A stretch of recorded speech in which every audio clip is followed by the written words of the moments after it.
untuk mengelola desa yang dulunya berkembang dan sekarang sudah kemajuannya cukup pesat. Oh, ternyata desa ini harus kita bangun, kita majukan. Kita harus mendukung program-programnya dari kades yang terpilih. Karena memang untuk kepemerintahan dan organisasi, kalau kita tidak bisa menjadi satu, kan kita tidak bisa membangun desa. Betul. Sebagai Kepala Desa Perempuan Berprestasi di tahun 2022. Kita bukan pejabat, kita adalah pelayan masyarakat. Otomatis hidup kita 24 jam harus siap Melayani. diriwui, bahasa kita, bahasa desa, direpoti sama warga. Direpoti.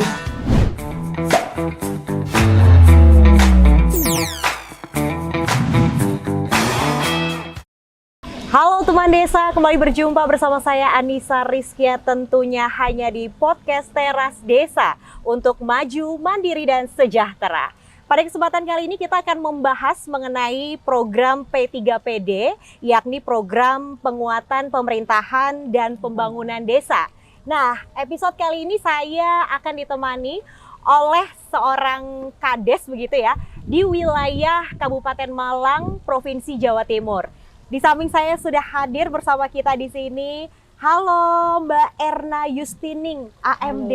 Halo, apa kabar? Alhamdulillah sehat. Alhamdulillah. Luar biasa sekali kesempatan yang sangat langka nih bisa berjumpa dengan Mbak Kades cantik.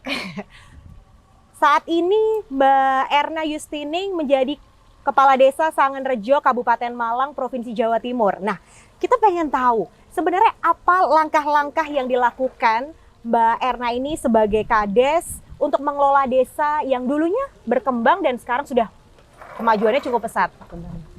Mandiri. Alhamdulillah Mbak Nisa, selamat bertemu dengan saya Erna Yustining, Kepala Desa Kecamatan Turen, Desa Sangenrejo, Kabupaten Malang, Jawa Timur. Alhamdulillah luar biasa. Pada sore hari ini saya diberi kesempatan untuk ngobrol dengan panjenengan, untuk menambah wawasan saya tentang yang saya tidak tahu di desa saya. Mudah-mudahan kita bisa sharing dengan memberikan masukan dan panjenengan juga bisa mengetahui desa saya. Saya terpilih menjadi Kepala Desa Sangenrejo di tahun 2013 untuk periode pertama sampai 2019. Awal saya mendaftar menjadi Kepala Desa, tujuan saya memang untuk kesetaraan gender. Apakah saya bisa sebagai Kepala Desa Perempuan memimpin desa saya dengan memberikan yang terbaik untuk desa. Dan alhamdulillah karena dukungan dari semua warga, stakeholder desa semuanya mendukung program-program saya dari awal sehingga bisa sampai tahun atau periode berikutnya masyarakat masih mempercayakan saya untuk menjadi Kepala Desa yang periode kedua. Iya. Berarti ini sudah hampir 8 tahun ya, 8 tahun berjalan ya. Oke, nah lantas Ibu concernnya adalah pemberdayaan wanita, tadi juga disebutkan.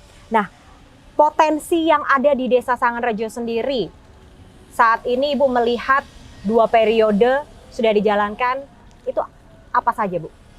Karena kebanyakan penduduk kami memang mata pencariannya adalah petani atau di bidang pertanian.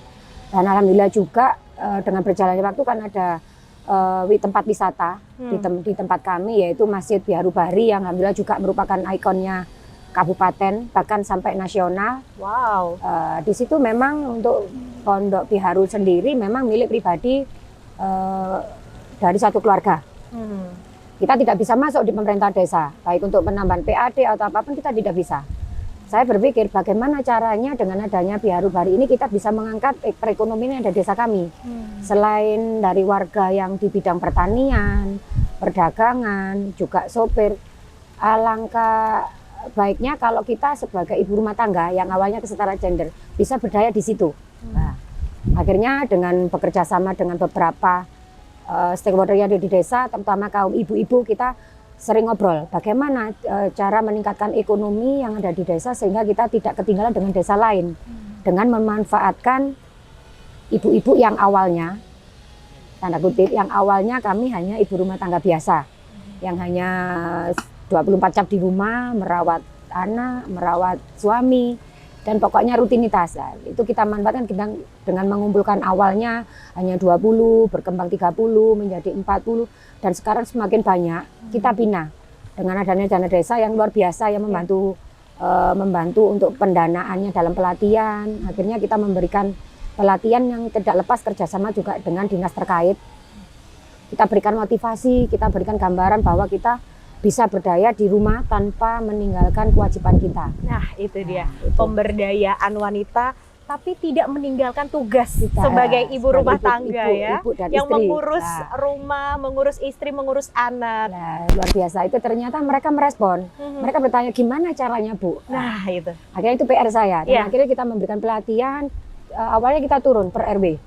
Kita mengumpulkan semua warga yang mau. Ya, mereka kemauannya sangat luar biasa. Kita bina dengan memberikan pelatihan. Awalnya kita pelatih dulu untuk mengeluarkan produk atau memberikan ini loh yang kita bisa membantu ekonomi. Kita bisa berkembang di bidang perdagangan. Ya.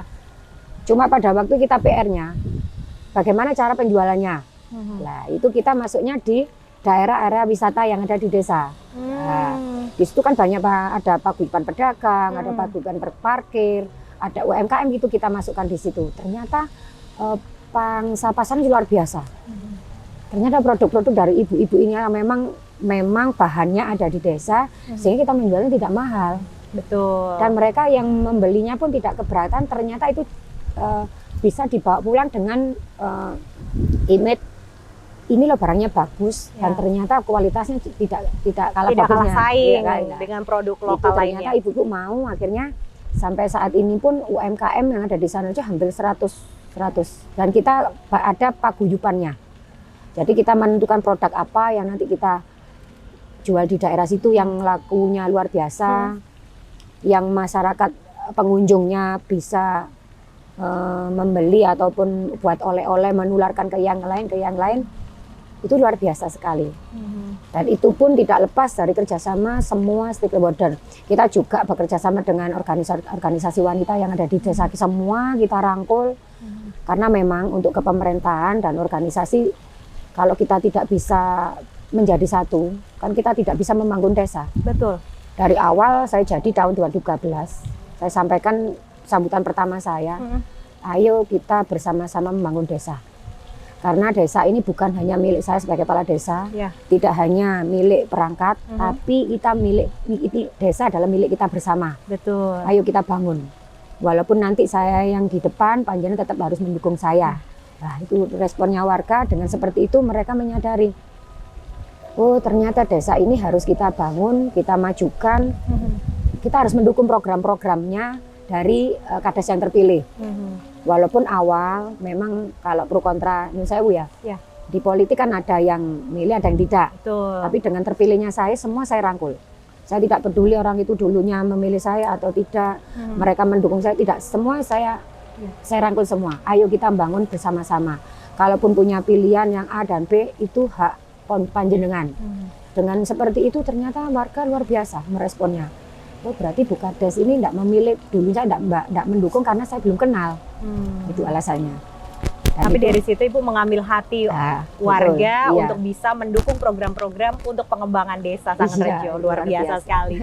Nah, Ibu, ini saya tertarik membahas mengenai Ibu sebagai kepala desa yang concern dengan pemberdayaan wanita dan juga melibatkan begitu ya UMKM yang ada di desa Sangenrejo. Langkah awal Ibu untuk mengidentifikasi begitu ya sektor ataupun produk unggulan. Awal saya mengidentifikasi produk apa yang ada di sana di desa kami yang banyak. Jadi produk itu yang penghasilannya itu apa yang paling banyak. Ternyata awal itu kayak ketela pohon. Ketela pohon kalau apa ya? Nah itu kita manfaatkan dengan sekarang itu produk unggulan kami kan carang mas. Jadi dari ketela pohon itu kita bikin kue ataupun olahan menjadi carang. Itu yang luar biasa lakunya. Bestsellernya ya. Iya. Banyak kalau yang dari pertaniannya jual keluar juga ya. Iya, dari pertaniannya. Terus untuk kue tradisional itu kita angkat juga. Kue-kue tradisional yang zaman dulu kayak antari, kayak krepek-krepek yang dari tanaman paling nggak di sekitar desa ada. Yang orang dulunya nggak mau, buat apa? Hanya diolah untuk makanan rumahan yang hanya dikonsumsi jenisnya itu. Nah, itu kita kenalkan. Kita memang memanggil untuk ahlinya dari dinas yang terkait, kita panggil, saya punya produk ini Pak, misalnya ini nantinya produk apa yang lain yang kemasannya bisa beda, rasanya juga beda, tampilannya juga beda. Jadi ciri khas dari Desa Sanganrejo ini ya? Iya, akhirnya dengan adanya kerjasama dengan dinas terkait kita diberi motivasi. Karena di Sanganrejo sendiri ada juga produk jamur tiram yang awalnya juga dari kelompok PKK. Terus sekarang juga luar biasa. Beberapa tempat kemarin sempat juga ada kunjungan. Memang di setiap desa ada jamur tiram, cuma olahannya mungkin beda. Nah itu yang harus kita tekankan. Kira-kira ibu-ibu PKK ini nantinya di jamur tiram ini dibuat apa? Nah itu ternyata juga masuk juga. Sekarang jamur tiram pun menjadi produk unggulan juga di desa. Itu di pertaniannya, di perikanannya juga seperti itu. Kami punya kawasan ikan air tawar nila. Yang awalnya hanya beberapa orang yang menjadi kelompok. Akhirnya dengan dukungan kami, saya mendukung penuh kelompok ikan namanya Sanganrejo Fish Farm. Wow, sudah ada brandingnya ya ini ya? Nah, itu kemarin sempat kita panen raya dengan Bapak Bupati, Pak Sanusi, yang luar biasa dengan permodalan hampir, kita hitung-hitungan kemarin hampir 100 juta, nilai labanya itu 2 kali lipat. Luar biasa. Dalam kurun waktu berapa lama itu Bu? Kalau ikan itu paling enggak 6 bulan atau berapa ya? 6 bulan, kurang lebih 6 bulan. 6 bulan sudah langsung menghasilkan 2 kali lipat. Itu tapi kita kelompok. Kalau ada yang pribadi per rumah ada, yang kita bina dari desa ada yang kelompok ikan. Dengan ikan nila yang panennya luar biasa. Kadang pangsa pasar hanya butuh ikan segar hanya berapa. Cuma kita harus mempunyai inovasi. Kira-kira ikan itu nantinya dibikin apa? Sehingga tidak hanya ikan segar saja. Nah itu ada makanan jadi, kayak olahan ikan itu nanti buat nugget, pentol. Itu juga luar biasa lagunya. Yang bisa membantu ekonomi warga sekitar di daerah kawasan ikan. Berarti saat ini yang menjadi produk unggulannya adalah perikanan dan juga pertanian ya. Dua itu yang sedang digenjot. Sampai sekarang juga masih banyak pemesanan Bu? Alhamdulillah. Kita memenuhi pemesan, kalau ikan kemarin sampai kurang. Wah. Terus akhirnya antisipasinya apakah mencari di desa nambah kawasan sebelah? nambah kawasan lagi. Kita ditarget kemarin itu dari Bapak Bupati, ditarget bisa enggak Sanganrejo kawasannya 2 hektar. Kita masih nata ini.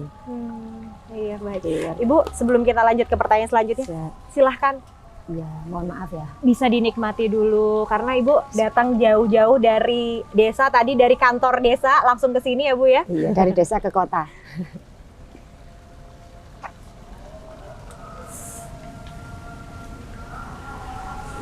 Di Kabupaten Malang, Jawa Timur ini, Desa Sanganrejo memang menjadi salah satu desa dengan beragam prestasi yang diraihnya ya Bu ya. Termasuk Bu Kades ini telah meraih penghargaan sebagai Kepala Desa Perempuan Berprestasi.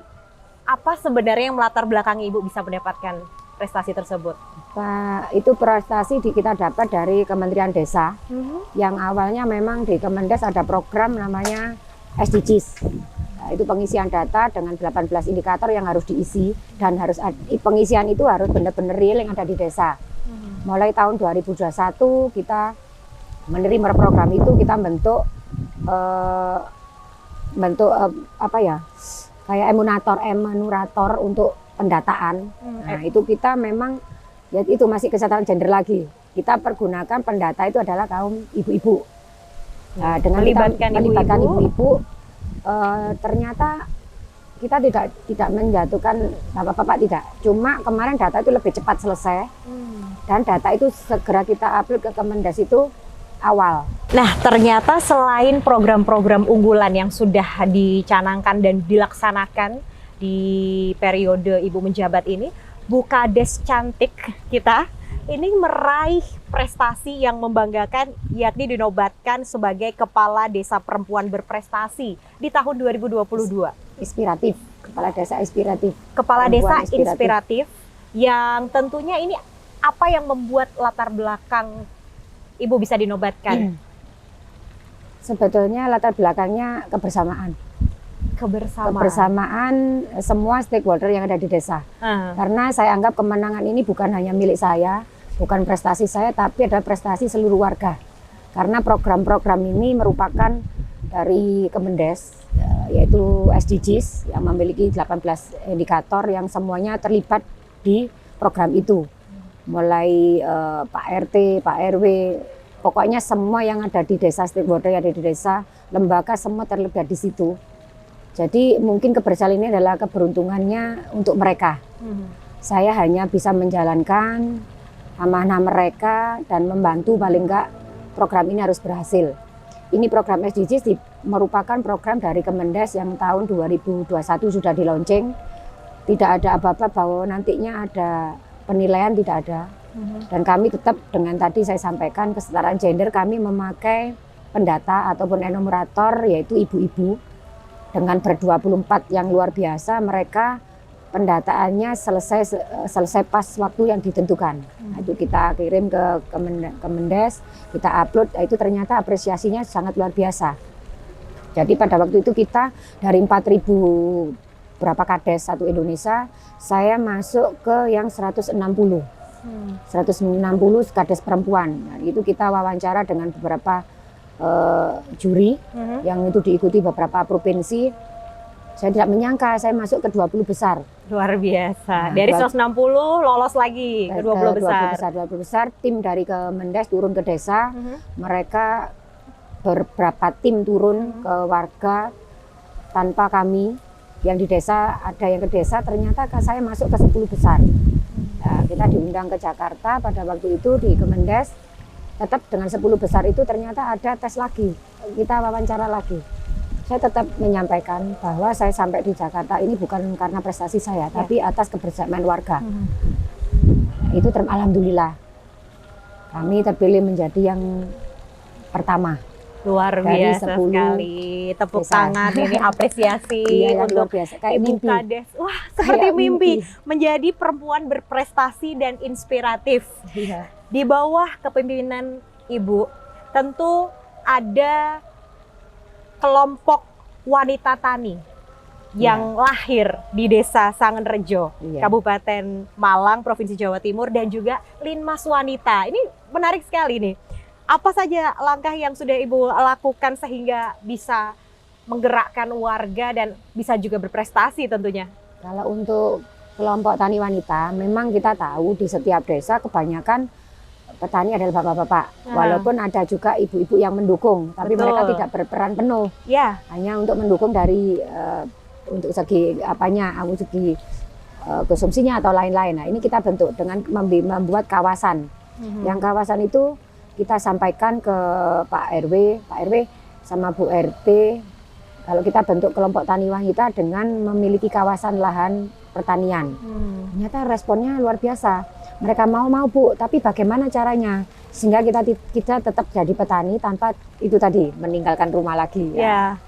Kita tapi berdaya di bidang pertaniannya. Itu kita bentuk, akhirnya kita rapatkan, kita musyawarah, mereka setuju.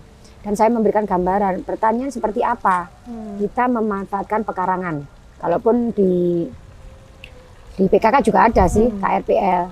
Cuma kita tidak masuk di PKK, tapi kita programnya sendiri.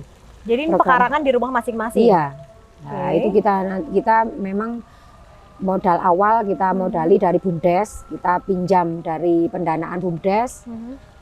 Mereka kita modali pinjam dari BUMDes, mereka juga ternyata bertanggung jawab dengan manajemen peminjaman modal dari BUMDes, mereka bertanggung jawab. Jadi ternyata dengan hasil panennya mereka bisa memutar manajemen keuangannya dengan tetap mengembalikan modal awal untuk berikutnya dan menyisihkan untuk tabungan di lingkungan masing-masing. Wah, ini nih. Itu. Lantas strategi yang dilakukan Ibu sebagai kepala desa di Sangenrejo untuk memperkuat koordinasi dan komunikasi antara kepala desa dan perangkat desa untuk menjalankan tugas ini seperti apa? Kalau kami di pemerintah desa, mulai awal saya menjabat, setiap Senin kita adakan apel. Setiap Senin pagi 7:30 kita adakan apel. Terus setelah itu kita masuk ruangan untuk melaksanakan koordinasi. Koordinasi ini tujuan apa? Karena di setiap pemerintah desa, di setiap perangkat kan tugas tupoksinya beda-beda. Jadi kita evaluasi 1 minggu yang sudah dilakukan dan 1 minggu apa yang menjadi program mereka atau rencananya. Itu kita sampaikan. Tadi kendala wilayah, misalnya kepala dusun kendala di wilayah apa, misalnya bendahara apa, Pak Sekdes apa, itu kita sharingnya pada waktu Senin pagi dan pemecahannya itu. Alhamdulillah dengan seperti itu sehingga kita terjalin komunikasi antara kepala desa dan perangkat. Jadi saya sampaikan ke perangkat, kita bukan pejabat. Betul. Kita adalah pelayan masyarakat. Otomatis hidup kita 24 jam harus siap diriui. Melayani. Diriui, bahasa kita, bahasa desa, direpoti sama warga. Direpoti. Nah, terus paling enggak disampaikan ke istrinya bahwa kalau sudah menjadi perangkat desa bukan hanya milik istri tapi milik masyarakat. Nah, milik masyarakat ya, mengabdi sepenuh hati. Saya sampaikan semua perangkat saya. Kalau zaman dulu sebelum ada HP kita pakai HT. Iya. Nah, itu paling enggak kalau kadus jam 12, jam 1 atau jam itu harus on. Saya mantau mereka gimana perkembangannya di wilayah. Awalnya mereka juga berontak.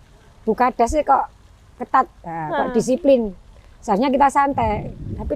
Tapi dengan memberikan gambaran kita ini melayani. Kalau kita dibutuhkan warga kita tidak tahu, loh betapa tanggung jawab kita bagaimana. Lah itu ternyata dengan seperti itu semuanya sampai sekarang perangkat juga mendukung program itu. Jadi kita komunikasi lah. Kebersamaan, komunikasi dan saling menutupi. Karena kita tidak menutup kemungkinan di setiap perangkat ada kekurangan dan kelebihan. Karena memang SDM juga, tingkat pendidikan juga. Karena di desa kalau yang perangkat yang dulu memang pendidikannya hanya SMA, Nyun Sewu, Ngapunten. Jadi paling enggak sekarang dengan adanya aturannya sekarang, apalagi dengan perangkat yang mudah-mudahan bisa menutupi kekurangan perangkat yang memang mempunyai kekurangan baik di bidang IT ataupun di bidang yang mereka kadang kurang paham. Kita saling menutupi. Nah, Bu Kades untuk meningkatkan keterampilan para perangkat desa di sini dengan latar belakang yang berbeda pendidikannya, untuk mengelola administrasi desa seperti administrasi keuangan, kemudian administrasi kependudukan dan dokumentasi ini? Alhamdulillah dengan ajaran kerjasama tadi. Awalnya kita juga menganggarkan dari dana desa, kita berikan pelatihan, melihat background pendidikan kami yang berbeda juga bidangnya. Nah, itu kita memberikan pelatihan. Kalaupun kemarin karena yang 2 tahun apa 3 tahun kena COVID, otomatis anggaran kita fokuskan untuk yang pendanaan COVID. Jadi kita tekankan ke perangkat, kita belajar tidak hanya pelajaran yang dari pelatihan, tapi kami harus berusaha mengetahui itu baik dari medsos, dari YouTube, dari Google dan paling nggak komunikasi dengan Pemdes lain, dengan kecamatan, dengan DPMD. Nah, itu kita tidak bosan-bosan untuk selalu itu, kita harus bisa dan harus mencari ilmu itu, walaupun ilmu itu tidak datang sendiri. Kalau diprogramkan datang sendiri. Nah, kalau tidak diprogram, kalau kita tidak kepingin tahu, kita ketinggalan. Apalagi dengan program dari baik Kemendagri, Kemendas yang luar biasa, dengan aturan yang terus bertambah dengan peraturan yang luar, kita harus dituntut mampu. Untuk meningkatkan pelayanan publik sendiri, Bu, mulai dari ini singkat saja ya, mengenai pelayanan kesehatan, kemudian pendidikan dan infrastruktur. Kalau kesehatan tetap kita menggunakan, kan di desa ada Bu Bidan, ada Ibu Perawat, kita memberikan apa yang mereka butuhkan di bidang kesehatan, karena memang utama kami di Desa Sananrejo, saya sampaikan itu program saya di awal, semua warga sana harus tercover kesehatannya. Nah, yang untuk saat ini kita memiliki ambulan desa, itu transportasinya ataupun fasilitasnya, ada Polindes, ada Poskesdes, dan kita juga ada program home care. Jadi kami pemerintah desa, kadang saya, kadang Pak Mudin yang di Kaur Keserahnya juga, itu kerjasama dengan Bu Bidan, kalaupun ada warga yang memang benar tidak mampu dan tidak bisa ke Polindes, kita yang kunjungan. Itu ternyata respon warga luar biasa, mereka mendukung. Jadi kita tetap mengadakan kunjungan untuk kesehatan, itu di kesehatan warga yang umum. Kalaupun untuk stunting tetap kita pantau, karena tidak menutup kemungkinan di setiap desa kalau kita bilang stunting zero, itu tidak mungkin. Itu mesti ada. Cuma cara permasalahan stunting ini harus kita selesaikan bagaimana. Kami yang di Pemdes ini punya PR, itu kerjasama dengan bidan desa, terutama dengan orang tua, untuk menyelesaikan stunting yang ada di desa. Baik, luar biasa sekali nih pembahasannya. sepertinya saya tertarik untuk membahas lebih lanjut ya mengenai kapasitas aparatur desa yang tadi Bu juga sudah sampaikan. Untuk meningkatkan kapasitas mulai dari kepala desa, perlu kerjasamanya dengan aparatur lainnya, termasuk dari dukungan masyarakat, partisipasi masyarakat untuk mendukung pengembangan desa ke depannya. Nanti kita akan bahas di segmen selanjutnya, Ibu. Ya, baik Ibu Erna, terima kasih sekali sudah berkenan hadir di episode podcast kali ini. Tentunya selain kita tadi sudah membahas mengenai program-program dari Desa Sanganrejo Kabupaten Malang Provinsi Jawa Timur ini sudah pesat sekali perkembangannya. Namun bagaimana cara Ibu sebagai kepala desa untuk meningkatkan kapasitas aparatur desa dan juga partisipasi dari warganya? Ini kita akan bahas di segmen selanjutnya, di episode setelah ini tentunya. Terima kasih sekali untuk teman desa. Jangan lupa tetap saksikan podcast Teras Desa, karena kita akan membahas program P3PD, program penguatan pemerintahan dan pembangunan desa, maju, mandiri, dan sejahtera. Jangan lupa like, subscribe, dan komen di channel YouTube Teras Bersama. Saya Anissa Rizkia dan segenap kru yang bertugas pamit undur diri. Terima kasih dan sampai jumpa. Salam desa.